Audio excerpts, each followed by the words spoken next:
आज का टॉपिक है मुस्लिमों से नफ़रत का बहाना, हिंदुओं का दमन है निशाना।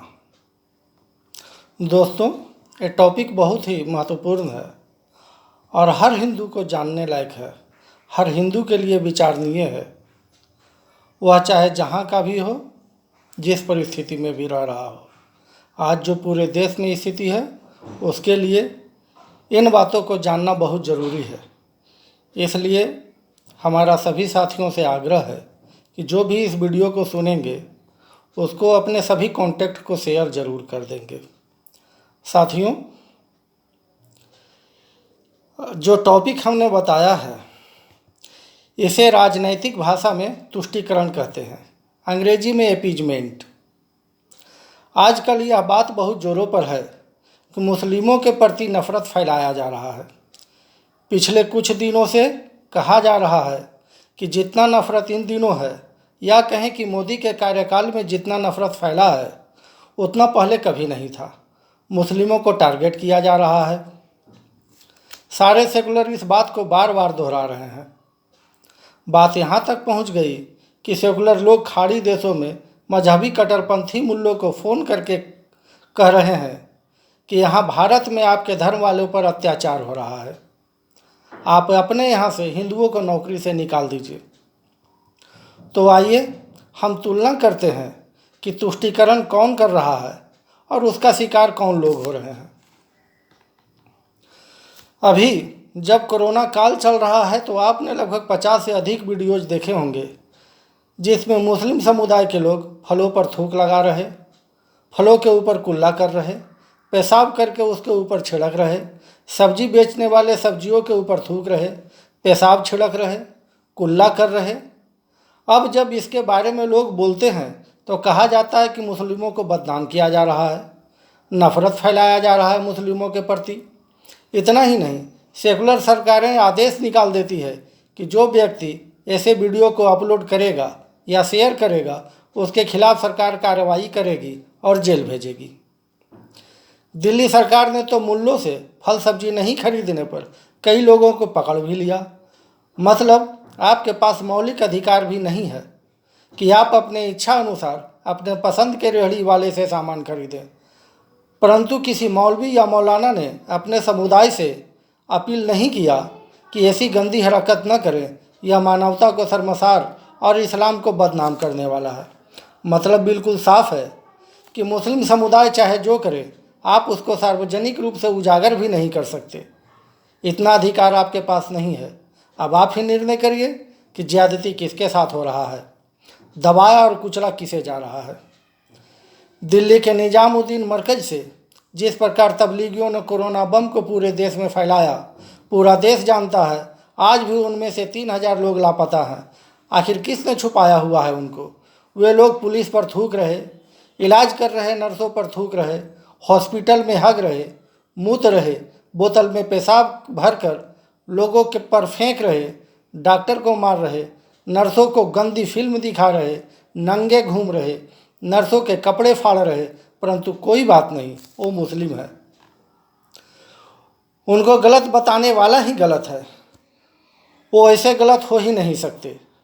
वो 5 वक्त नमाज जो पढ़ते हैं, सो आप उसकी ये हरकत उजागर भी नहीं कर सकते। कई दिनों तक टीवी पर डिबेट चला कि मुस्लिमों को बदनाम किया जा रहा है, परंतु ये बोलने वाला तबलीगी प्रवक्ता इतना भी नहीं बोल सका कि तबलीगी गलत कर रहे हैं। लोग टीवी एंकरों को धमकियां देने लगे। इतना ही नहीं, आंध्र प्रदेश के कर्नूल जिले में विश्व भारती हॉस्पिटल के क्वारंटीन सेंटर के एक नर्स ने कह दिया कि तबलीगी इलाज में बहुत परेशान करते हैं। फिर क्या था, भूचाल आ गया। उस नर्स को तबलीगियों का पैर पकड़कर माफ़ी मांगना पड़ा। केजरीवाल ने मुगलिया फरमान जारी कर दिया कि जो भी स्वास्थ्यकर्मी, खास करके नर्स, सोशल मीडिया पर शिकायत करेगा उसे जेल भेज दिया जाएगा।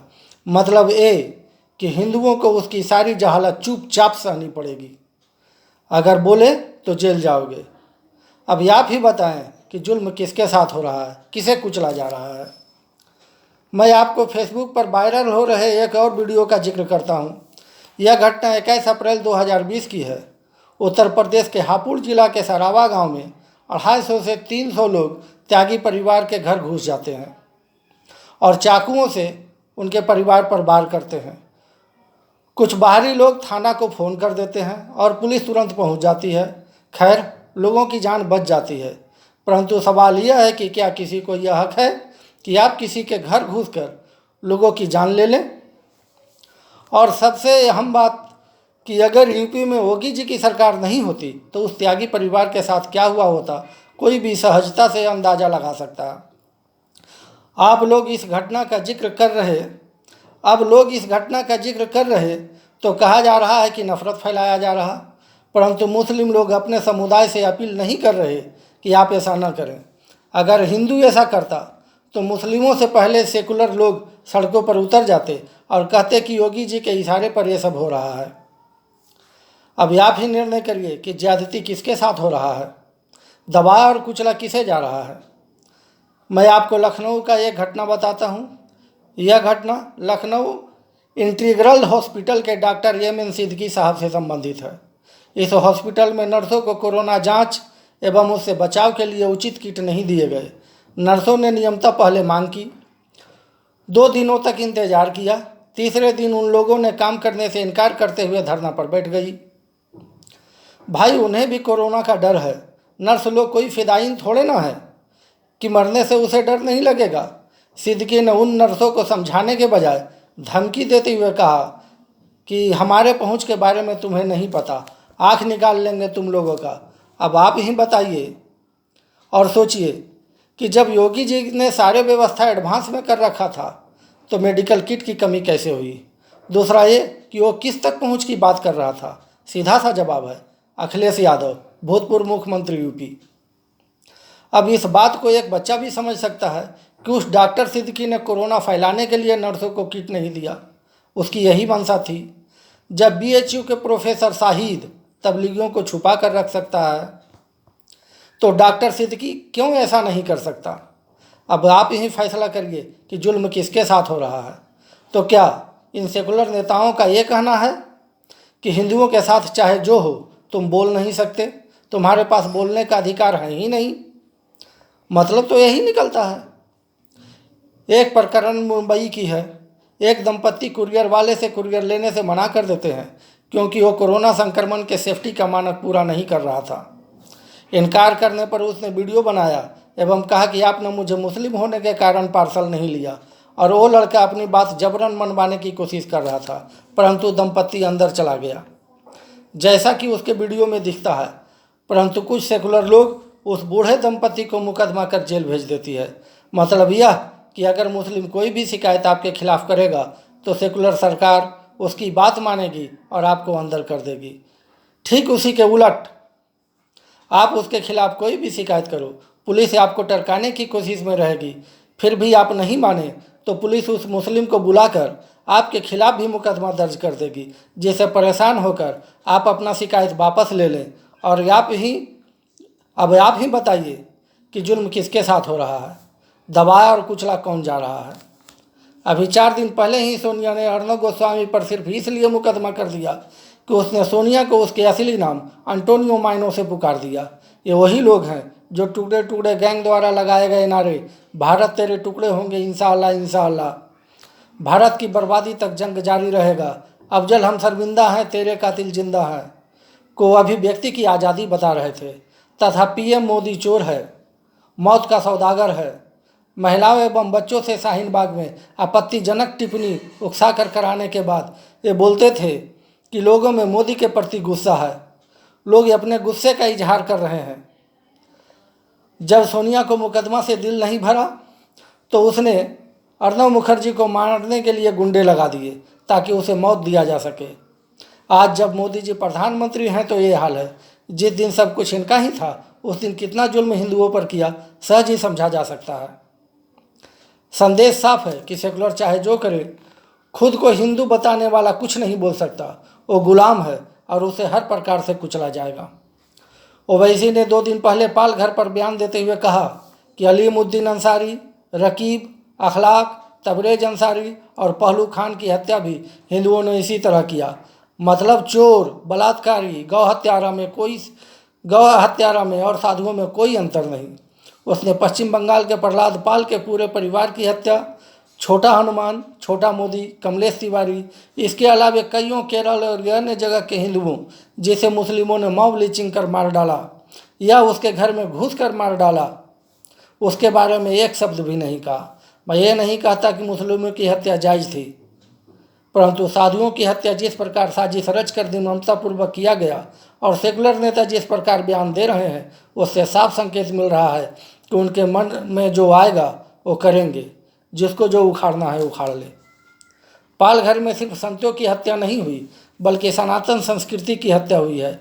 भारतीय संस्कृति एवं हिंदुत्व को कुचला गया है, तार तार किया गया है हिंदुओं के सम्मान को। पालघर हिंसा हमें ललित नारायण मिश्रा कांड की याद दिलाता है, जब उनके रेल मंत्री रहते हुए प्लेन से दिल्ली नहीं भेजा गया और मुगल सराय स्टेशन पर तब तक ट्रेन रोका गया जब तक कि उनकी मृत्यु नहीं हो गई। मुकदमा में उन लोगों को फंसाया गया जो उनके अपने थे और दोषियों को क्लीन चिट दे दिया गया। पालघर हिंसा हमें मुंबई में घटे उस घटना का याद दिलाता है जहां बम विस्फोट करने वाले पाकिस्तानी आतंकवादी को सम्मान के साथ प्लेन बैठाकर एनसीपी के नेता लोग पाकिस्तान भेज देते हैं और प्रज्ञा ठाकुर, एक पुलिस ऑफिसर एवं अन्य को फंसाकर जबरन गुनाह कबूल करवाते हैं। गुनाह कबूल कराने के लिए बाकायदा प्रशिक्षित पुलिस अफसरों को लगाया जाता है। पूरे दुनिया में हिंदू आतंकवाद, भगवा आतंकवाद का ढिंढोरा पीटा गया, हिंदुत्व को हर संभव बदनाम करने का कोशिश किया गया। ठीक वही घटना आज फिर दोहराया जा रहा है। पालघर में गुनाहगारों को बचाया जा रहा है और बेगुनाहों को फंसाया जा रहा है। साधु की हत्या में बीजेपी के कार्यकर्ता और नेता को फंसाया जा रहा है, हिंदुत्व को बदनाम किया जा रहा है। अब आप ही सोचिए कि दमन किसका हो रहा है, हिंदू का या मुस्लिम का। हमें भाईचारा सिखाया जाता है, हिंदू मुस्लिम भाई भाई एक दूसरे के मजहब की इज्जत करें, परंतु मुस्लिम का इस्लाम आपके देवता के नाम लेते ही खतरा में पड़ जाता है। आप उसके मज़ारों पर चादर चढ़ाएं तो भाईचारा, वो मंदिर जाए तो इस्लाम समाप्त होने का खतरा। आप उसके कट्टे बकरे खाएं तो प्रेम, वो आपके कट्टे बकरे खाए तो इस्लाम समाप्त। उसे कुरान में काफिरों को मारना सिखाया जाए तो धर्म। हम अपने सात्विक धर्म को भी नहीं पढ़ सकते, हम अपने अतीत और संस्कृति को नहीं जान सकते। तो क्या यह कांग्रेस और सेकुलर लोग हमें भाईचारा के नाम पर मुस्लिमों का चारा नहीं बना रहा, उसके हाथों मरने को मजबूर नहीं कर रहा? कड़वा है मगर सच यही है। फिर किस मुंह से कांग्रेस वाले और सेकुलर नेता लोग कहते हैं कि भाईचारा बना कर रखें? क्या हमें बलि का बकरा नहीं बनाया जा रहा? तबलीगी जमात के 9,000 लोगों ने जिस प्रकार पूरे देश में लॉकडाउन कर रखा है, अगर ये हिंदू के कारण होता तो कब का सुप्रीम कोर्ट सरकार को बुलाकर पूछ लिया होता कि इतने बड़े देश को 9,000 के लिए क्यों बंद होना पड़ा, गोली क्यों नहीं मार देते, जैसा कि हिंदुओं वाले केस में पहले कई बार हो चुका है। बाबा रामपाल, राम रहीम, आसाराम बापू सभी के आश्रमशील हैं, परंतु पूरे देश में कोरोना फैलाने वाला निजामुद्दीन मरकज खुला है। आखिर क्यों? क्योंकि वो मुस्लिम है इसलिए। मौलाना साद नोटिस रिसीव कर रहे, वीडियो जारी कर रहे, लेकिन कोर्ट में हाजिर नहीं हो रहे। क्या यह छूट उसे मुस्लिम होने के कारण नहीं दिया जा रहा? फिर ये कैसे कहा जाता है कि कानून सभी के लिए बराबर है? आपको मैं इंग्लैंड के नॉटिंघम का एक घटना बताता हूँ, सुनकर आपके पैरों तले ज़मीन खिसक जाएगी। मोहम्मद अब्दुल बासित और अमजद भट्टी दोनों सहोदर भाई होटल चलाते थे। इस होटल में आने वाले हिंदू ग्राहकों के मानव मल, जिसे आप पैखाना कहते हैं, जी हाँ आप बिल्कुल सही सुन रहे हैं, मानव मल मिलाकर खाना परोसते थे। इस होटल में खाना खाने के बाद लगातार लोग बीमार पड़ रहे थे, तो नॉटिंघम पुलिस ने रेड डाली। फिर सारा सच्चाई सामने आ गया। अगर यही भारत के पुलिस ने पकड़ा होता तो मुस्लिमों से पहले सेकुलर लोग झंडा लेकर खड़ा हो जाते कि पुलिस सरकार के दबाव में मुस्लिमों को बदनाम करने के लिए प्रपंच रच रही है। मतलब पूरे दुनिया में हिंदुओं को मुस्लिमों द्वारा टारगेट किया जा रहा है, और अगर हम सच्चाई बयान कर दें तो सरकार हमें नफरत फैलाने वाला करार देती है और कार्रवाई करने पर आमादा हो जाती है, हमें जेल भेजा जाता है। अब आप ही सोचिए कि कुचला किसे जा रहा है। फारूक अहमद डार कश्मीर के 46 जवानों को कार में RDX भरकर उड़ा देता है, और डिफेंस में सेकुलर लोग कहते हैं कि उसके पिता को पुलिस वाला ने बेइज्जत किया था, इसलिए यह घटना घटा। मतलब पुलिस किसी मुस्लिम से संदेह होने पर कुछ सवाल भी नहीं पूछ सकता है, परंतु यही सेकुलर कश्मीरी पंडितों के निकाले जाने पर चुप रहता है। न जाने कितनों की बेटियों को उसने मार काट डाला और सऊदी अरबिया के बाज़ारों में ले जाकर वेश्यावृत्ति के लिए बेच दिया। क्या ये सेकुलर बताएंगे कि कितने कश्मीरी पंडित आतंकवादी बने? बात सही या गलत की नहीं है, बात हिंदुओं के दमन की है। मुस्लिम चाहे जो करे, आप उसे बोल ही नहीं सकते। यही फार्मूला बनाया गया है देश में। अब आप ही सोचिए कि जुल्म किस पर हो रहा है, टारगेट किसे किया जा रहा है। हिंदू मंदिरों का धन सरकार का, परंतु मस्जिद का धन मुस्लिम का और चर्च का धन क्रिश्चियन का। हिंदू मंदिरों का निगरानी करने वाला मुस्लिम और क्रिश्चियन, परंतु मस्जिद या चर्च में कोई हस्तक्षेप नहीं कर सकता। हिंदू मंदिरों का धन उन ज़रूरतमंदों पर खर्च होगा जो गरीब हैं, मतलब मुल्ला अल्लाह के नाम पर पैदा करेगा, और हम हिंदू टैक्स देकर और मंदिरों में दान देकर उसको पालेंगे। फिर वही बच्चा बड़ा होकर हमें काफिर कहेगा और काट डालेगा। क्रिश्चियन अपने धर्म को पढ़ा सकता है, मुस्लिम अपने धर्म को पढ़ाकर आतंकी पैदा कर सकता है, क्योंकि उसके दारुल उलूम देवबंद में साफ साफ लिखा है कि हिंदू काफिर होता है, उसके हत्या करने से जन्नत नसीब होगा, जहां खुदा तुम्हारे खिदमत में 72 हूर पेश करेंगे। और मज़े की बात यह है कि ये जाहिलियत पढ़कर वो IAS भी बन सकता है, ताकि हिंदुओं पर बेइंतहा जुल्म सितम ढा सके, परंतु हिंदू धर्म नहीं पढ़ सकता। उसको रोकने के लिए धारा 28, 29, 30A बना दिया गया। जिस धर्म में हमें दूसरों का सेवा करना सिखाया जाता है, हत्या करना नहीं, फिर भी रोक है। हमें नेताओं द्वारा बताया जाता है कि संस्कृत पढ़ने से नौकरी नहीं मिलेगा। क्यों भाई? जब अरबी और आतंक पढ़ने वाले को आप IAS बना सकते हैं, तो संस्कृत पढ़ने वाले को क्यों नहीं बना सकते? बात अच्छाई या बुराई की नहीं है, बात है हिंदुओं पर किसी न किसी बहाने जुल्म करने का। और हमें कहा जाता है कि कानून सबके लिए बराबर है। इससे बड़ा धोखा हिंदुओं के लिए और क्या हो सकता है? आपने अक्सर सुना होगा कि दुर्गा माता का प्रोसेसन, गणेश पूजा का प्रोसेसन ईद के शांति के लिए रोक दिया गया, बकरीद के शांति के लिए रोक दिया गया, प्रोसेसन निकालने पर रोक लगा दिया गया, पुलिस ने मूर्तियों को जहां तहां फेंक दिया। कभी आपने सुना है कि मुहर्रम के प्रोसेसन को रोक दिया गया, मुस्लिम के किसी जुलूस को रोक दिया गया? शायद कभी नहीं, क्योंकि जुल्म तो हिंदुओं पर करना है, उसे हर हाल में गलत ठहराना है। अब आप ही निर्णय कीजिए कि जुल्म का शिकार कौन हो रहा है। अगर कश्मीर के आतंकवादी गतिविधियों को छोड़ दें तो आज़ादी से अब तक हिंदुओं पर छोटे बड़े लगभग 41,000 फायरिंग किए गए, परंतु क्या कोई मुस्लिम पर 10 फायरिंग बता सकता है? जो इक्के दुक्के हुए वे भी हवा में किया गया, क्योंकि पुलिस को पहले ही बता दिया जाता है कि मुस्लिमों को खरोंच भी नहीं आना चाहिए। तो फिर आप ही बताएं कि जुल्म किस पर हो रहा है। एक अंतिम बात और, कांग्रेसी बार बार बोलते रहते हैं कि हमने पाकिस्तान को 2 टुकड़ों में बांट दिया, तो उसकी सच्चाई भी जान लीजिए। पाकिस्तान 1948 और 1965 के तरह पुनः भारत पर हमला करने के जुगाड़ में था। उसी समय असेंबली चुनाव आ जाता है और बांग्लादेश के प्रत्याशी शेख मुजीबुर रहमान जीत हासिल कर लेते हैं। पाकिस्तानी हुक्मरान सत्ता सौंपने से इनकार कर देते हैं। यह युद्ध छिड़ जाता है। भारत बांग्लादेश का पक्ष लेता है।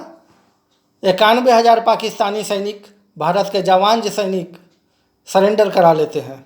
91,000 पाकिस्तानी सैनिकों को भारत अच्छा खाना देता है, जबकि हमारे मात्र 53 बंदी जवानों पर पाकिस्तान बेइंतहा जुल्म करता है। इंदिरा गांधी पाकिस्तानी सैनिकों को छोड़ने की घोषणा कर देती है, परंतु पाकिस्तान में फंसे बंद 53 भारतीय सैनिकों को तिल तिल मरने के लिए छोड़ देती है, क्योंकि वो सब के सब हिंदू थे।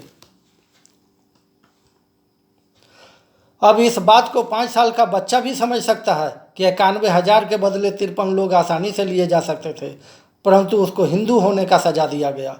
कश्मीर में हिंदुओं पर हो रहा जुल्म को कांग्रेस छिटपुट घटना बताता रहा। वहाँ के हिंदू बाहुल्य ब्राह्मण समाज को बताता रहा कि छोटे जात के लोग जुल्म सहने के लिए होते हैं। जब उसका हौसला काफ़ी बुलंद हो गया और ब्राह्मण अकेले पड़ गए, तो 1991 में एक ही रात में कश्मीरी पंडितों को बाहर कर दिया। यही उनकी योजना थी, पहले अलग करके एक दूसरे के प्रति नफरत भरो, फिर वार करो। मतलब हमें जातियों में बांटकर हम पर जुल्म किया जाता है और हम दूसरे हिंदू को जुल्म सहते देख खुश होते रहते हैं। पंडितों के पंडितों के इस दुर्दशा पर सारे अगले नेता चुप रहे।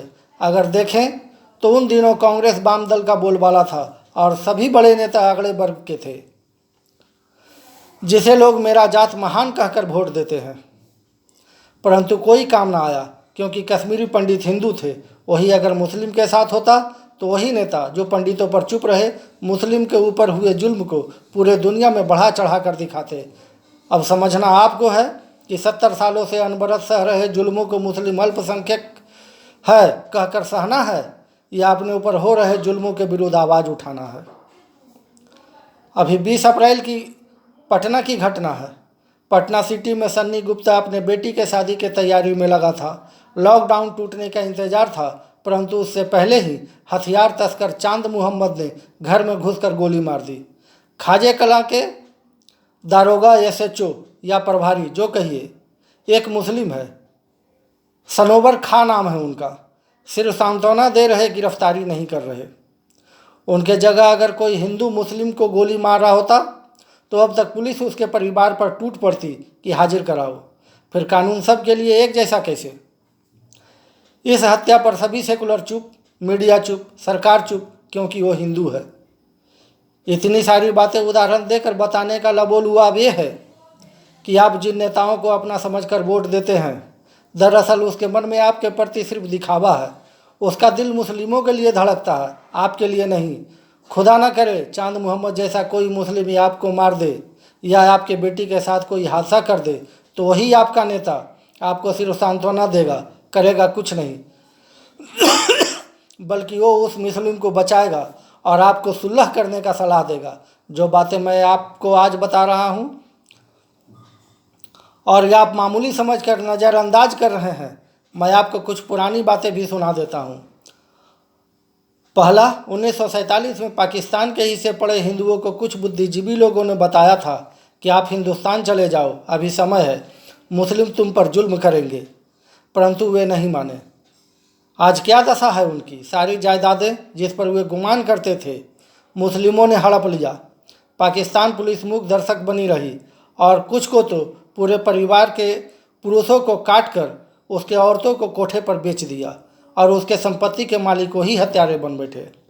दूसरा, 1970 में कश्मीरी पंडितों को भी लोगों ने आगाह किया था, परंतु वे उन्हें मूर्ख समझकर हंसते थे और कहते थे कि दलितों पर इसलिए जुल्म करते हैं कि वे पढ़े लिखे नहीं हैं, वे गरीब हैं, मेरे पास धन है, शिक्षा है, दिल्ली तक पैरवी है, मुझे डरने की कोई ज़रूरत नहीं है।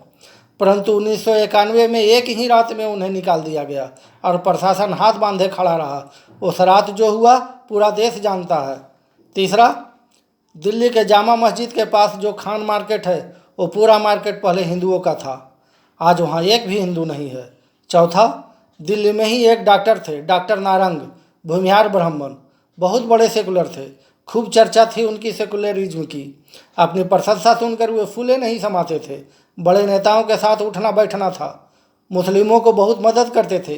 कई बांग्लादेशी को उन्होंने अपने पैसे देकर बसाया, परंतु जब वे भारत पाकिस्तान मैच में भारत के जीत पर जश्न पटाखे छोड़कर मना रहे थे, तो वही शरणार्थी जिस पर तरस खाकर उन्होंने बसाया था, 100-150 के संख्या में आकर पूरे परिवार को काट दिया।